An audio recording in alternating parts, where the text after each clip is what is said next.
आइए दोस्तों देखते हैं 10 महत्वपूर्ण क्वेश्चन एक्स्ट्रा फैक्ट से। तो ये सभी एग्जामों के लिए बहुत ही महत्वपूर्ण क्वेश्चन है और आपको बहुत ही जीके में जानकारी हो जाएगी। आइए दोस्तों देखते हैं पहला क्वेश्चन, अमृतसर की संधि किस वर्ष हुई थी? तो दोस्तों ये हुई थी 1809 में। तो दोस्तों ये और याद रखना, अमृतसर की संधि कब हुई थी? 25 अप्रैल 1809 को ये हुई थी ब्रिटिश ईस्ट इंडिया कंपनी और सिख साम्राज्य के बीच। तो जिसमें ब्रिटिश ईस्ट इंडिया कंपनी का प्रतिनिधित्व किया था चार्ल्स डी मेटकाफ ने, और रणजीत, और जो सिख साम्राज्य का प्रतिनिधित्व किया था वो किया था रणजीत सिंह ने। तो ये नाम भी याद रखने, नाम भी पूछे जाते हैं। आइए दोस्तों नेक्स्ट क्वेश्चन देखते हैं। दोस्तों नेक्स्ट क्वेश्चन है, किस राज्य में बोनालू पर्व मनाया जाता है? तो दोस्तों ये आप जानते होंगे तेलंगाना का है। तो दोस्तों इसमें ये और पूछा जाता है कि तेलंगाना के लोक उत्सव बोनालू में किसकी पूजा की जाती है? तो दोस्तों इसमें देवी महाकाली की पूजा की जाती है। और पूछा जाता है दोस्तों की बोनालू पर्व किस वर्ष मनाया जाता है? तो ये आषाढ़ महीने में मनाया जाता है। जैसे ग्रेगोरियन कैलेंडर के अनुसार हम कहेंगे तो जुलाई या अगस्त में, और हिंदू कैलेंडर के अनुसार तो आषाढ़ महीने में। आइए दोस्तों नेक्स्ट क्वेश्चन देखते हैं।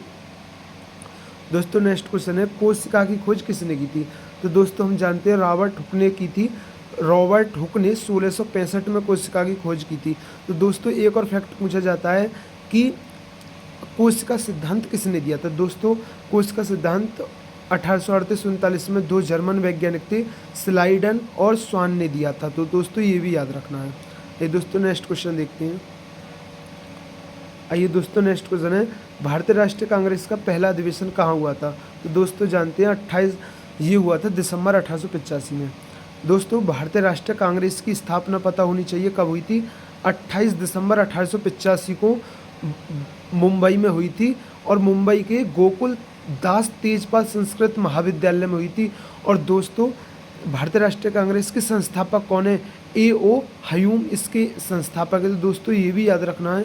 और दोस्तों ये भी पूछा जाता है भारतीय राष्ट्रीय कांग्रेस की स्थापना किसके कार्यकाल में हुई थी? तो दोस्तों ये हुई थी लॉर्ड डफरिन के कार्यकाल में। तो दोस्तों ये भी याद रखना है।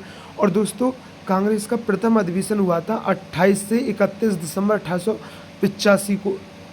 1885 को मुंबई के ग्वालियर टैंक स्थित गोकुल दास तेजपाल संस्कृत कॉलेज में हुआ था। और दोस्तों पूछा जाता है भारतीय राष्ट्रीय कांग्रेस के पहले अधिवेशन में कितने सदस्यों ने भाग लिया था? दोस्तों 72 सदस्यों ने भाग लिया था। और भारतीय राष्ट्रीय कांग्रेस के प्रथम अधिवेशन के अध्यक्ष कौन थे? दोस्तों ये भी याद रखना है, WC बनर्जी।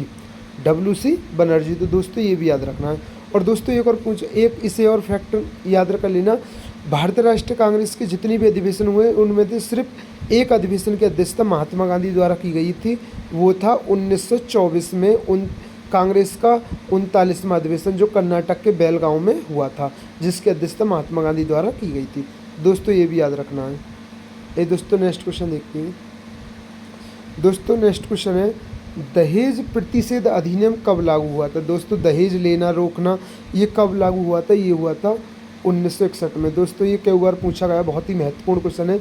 जो दोस्तों दहेज निषेध या प्रतिषेध अधिनियम है वो 1 मई 1961 को लागू हुआ था।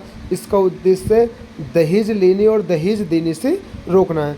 दोस्तों आपको कुछ और अधिनियम याद रखने हैं जो हर एग्जाम में पूछे जाते हैं। तो दोस्तों जैविक विविधता अधिनियम 2002, पर्यावरण संरक्षण अधिनियम 1986, वायु प्रदूषण की रोकथाम और नियंत्रण अधिनियम 1981, वन संरक्षण अधिनियम 1980, और जल रोकथाम और प्रदूषण नियंत्रण अधिनियम 1974, और दोस्तों वन्यजीव संरक्षण अधिनियम 1972। दोस्तों पर्यावरण संरक्षण अधिनियम और वन्यजीव संरक्षण अधिनियम बहुत ही बार पूछे जाते हैं, और ये दहेज प्रतिषेध अधिनियम 1961 वाला भी बहुत बार पूछा जाता है। तो दोस्तों याद रखना है। आइए दोस्तों नेक्स्ट क्वेश्चन देखते हैं। दोस्तों नेक्स्ट क्वेश्चन है, भारतीय लघु उद्योग विकास बैंक अधिनियम कब लागू किया गया था? दोस्तों ये 1989 में लागू किया गया था।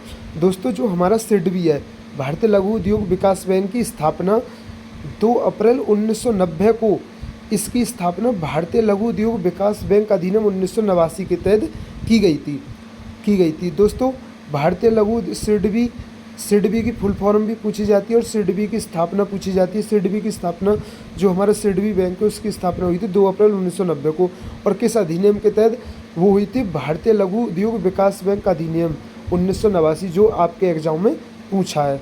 और दोस्तों सिडबी का मुख्यालय याद रखना है उत्तर प्रदेश की राजधानी लखनऊ में।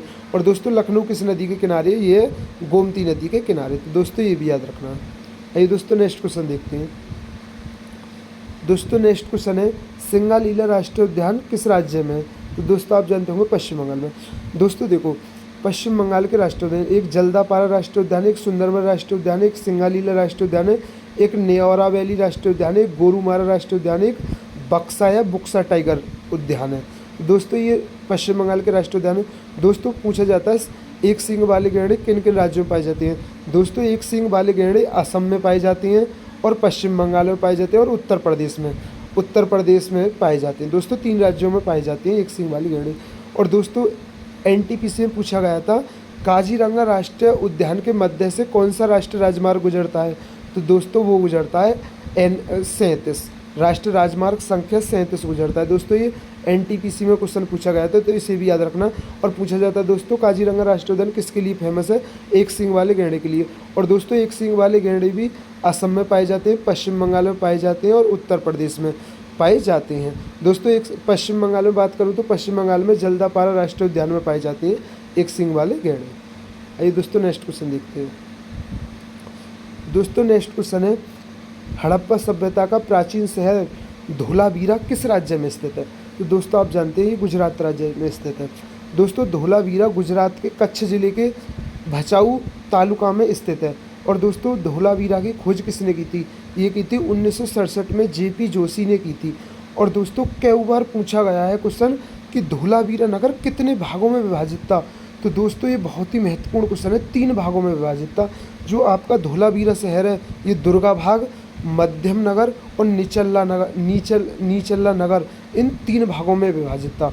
दोस्तों ये बहुत ही महत्वपूर्ण क्वेश्चन है। कई बार एसएससी में पूछा गया है कि धोलावीरा शहर कितने भागों में विभाजित था? दोस्तों 3 भागों में विभाजित था। और दोस्तों धोलावीरा जो हड़प्पा सभ्यता का से यहाँ से एकमात्र स्टेडियम खेल का मैदान मिला है हमें। और दोस्तों यूनेस्को ने धोलावीरा को यूनेस्को की विश्व धरोहर स्थल में शामिल किया है। ये भारत का 40वां विश्व धरोहर स्थल है। तो दोस्तों ये भी याद रखना। आइए दोस्तों नेक्स्ट क्वेश्चन देखते हैं। दोस्तों नेक्स्ट क्वेश्चन है भारतीय संविधान की निम्नलिखित में से कौन सी विशेषता संयुक्त राज्य अमेरिका के संविधान से ली गई है? दोस्तों हम जानते हैं मौलिक अधिकार अमेरिका से लिए गए हैं, लेकिन दोस्तों जो इसके ऑप्शन है वो बहुत ही अच्छे ऑप्शन है। दोस्तों पहले हम देखते हैं राज्य के नीति निर्देशक सिद्धांत। दोस्तों जो राज्य के नीति निर्देशक तत्व हैं जो DPSP हैं वो भाग 4 में अनुच्छेद 36 से 51 तक हैं और राज्य के नीति निर्देशक तत्व शामिल हैं। और दोस्तों देखो दोस्तों जो नीति निर्देशक तत्व हैं वो भारत ने आयरलैंड के संविधान से लिए हैं। और दोस्तों CHSL में क्वेश्चन पूछा गया था कि आयरलैंड ने भी नीति निर्देशक तत्व किस देश के संविधान से उधार लिए थे? तो दोस्तों ये लिए थे नीदरलैंड ने, स्पेन थे। दोस्तों आयरलैंड ने लिए थे स्पेन से। तो दोस्तों स्पेन से लिए आयरलैंड ने और आयरलैंड से लिए भारत ने। तो दोस्तों ये CHSL में पूछा गया था कि नीति निर्देशक तत्व आयरलैंड ने किस देश से उधार लिए थे? तो वो दोस्तों स्पेन से लिए थे। और दोस्तों भारत ने नीति निर्देशक कहाँ से लिए हैं? आयरलैंड से लिए हैं। और दोस्तों जो नीति निर्देशक तत्व है वो भाग 4 में 36 से 51 तक अनुच्छेद तक है। और दोस्तों मौलिक अधिकार जो दोस्तों भारत के संविधान भाग में 3 में 12 से 35 तक मौलिक अधिकारों का वर्णन है। जो मौलिक अधिकार कहाँ से लिए गए? संयुक्त राज्य अमेरिका से लिए गए। और दोस्तों अब C ऑप्शन एकल नागरिकता। दोस्तों जो एकल नागरिकता है वो भारत में ब्रिटेन से ली गई है। और दोस्तों देखो दोनों सदनों की संयुक्त बैठक ये कहाँ से ली गई? दोस्तों ये ऑस्ट्रेलिया के संविधान से ली गई। दोस्तों देखो दोनों सदनों के संयुक्त बैठक की अध्यक्षता कौन करता है? दोस्तों ये करता है लोकसभा का अध्यक्ष। और लोकसभा का अध्यक्ष की अनुपस्थिति में कौन करता है? तो दोस्तों वो करता है लोकसभा का उपाध्यक्ष। और दोस्तों जब लोकसभा का अध्यक्ष और उपाध्यक्ष दोनों की अनुपस्थिति हो तब कौन करता है अध्यक्षता? तो ये करता है राज्यसभा का उपसभापति। तो दोस्तों ये भी याद रखना, बहुत ही महत्वपूर्ण क्वेश्चन है दोस्तों, ये ऐसे ही क्वेश्चन पूछे जाते हैं। आइए दोस्तों नेक्स्ट क्वेश्चन देखते हैं। दोस्तों नेक्स्ट क्वेश्चन है पानीपत की तीसरी लड़ाई कब हुई थी? तो दोस्तों ये हुई थी 1761 में। दोस्तों पानीपत की 3 लड़ाई हुई है। देखो दोस्तों पहली लड़ाई हुई थी 21 अप्रैल 1526 को दिल इब्राहिम लोदी और बाबर के बीच, जिसमें बाबर की सेना ने जिसमें बाबर की सेना ने इब्राहिम की 1 लाख से ज़्यादा सैनिकों को हराया था।